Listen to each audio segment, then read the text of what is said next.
الفطار ده اهم وجبه في اليوم. الناس اللي ما بتفطرش ما بتقومش مكنه الحرق، والحرق بتاعهم بيقل وما بيلحقوش خالص بقيه اليوم.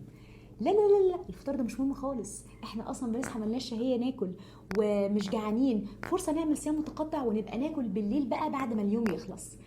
لا، لا الكلام ده صح ولا الكلام ده صح. بس على فكره الفطار اهم وجبه في اليوم. ليه الكلام الاولاني مش صح؟ مفيش حاجه اسمها مكنه الحرق والكلام ده كلام مش علمي.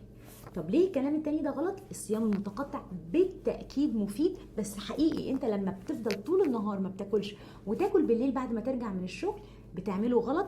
والدليل على كده ان كلنا بنتخن في رمضان. ما احنا ده بنعمل الصيام المتقطع بالطريقه دي، بناكل بعد غياب الشمس. الصيام المتقطع علشان يكون مفيد نصحى نفطر كويس ونوقف اكل الظهر الساعه 3 او 4 حاجه زي كده. امال فين الحقيقه؟ الحقيقه ان الفطار اهم وجبه في اليوم. ولكن لماذا؟ لانه الناس اللي ما بتفطرش الابحاث اثبتت ان هي عرضه اكتر للسمنه، عرضه اكتر للدهون المركزيه ودهون البطن اللي بتجيب السمنه والسكر و طول النهار بيكونوا جعانين، وطول النهار شهيتهم بتبقى عاليه جدا جدا تجاه السكريات، وبيكونوا عرضه لامراض كتير على راسها مرضين يعني بيدمرونا: الاكتئاب والسكر. ليه؟ لانه الجسم لازم يصحى الصبح يفول بروتين. علشان كده انت محتاج اول ما تصحى او اكتر وقت بدري اول ما تصحى تاكل وجبه غنيه بالبروتين والدهون المفيده.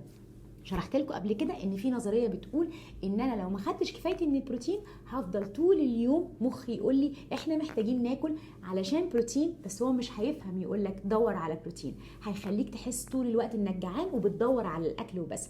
فانت لما تامنه من اول اليوم باحتياجاته من البروتين يبطل يقول لك ايه الزنانه بتاعت احنا جعانين جعانين. عشان كده انسب وجبه للفطار ان هي تكون بدري، والعشاء هو اللي يبقى بدري خالص خالص خالص، وبالتالي يبقى اسمه الصيام المتقطع العكسي.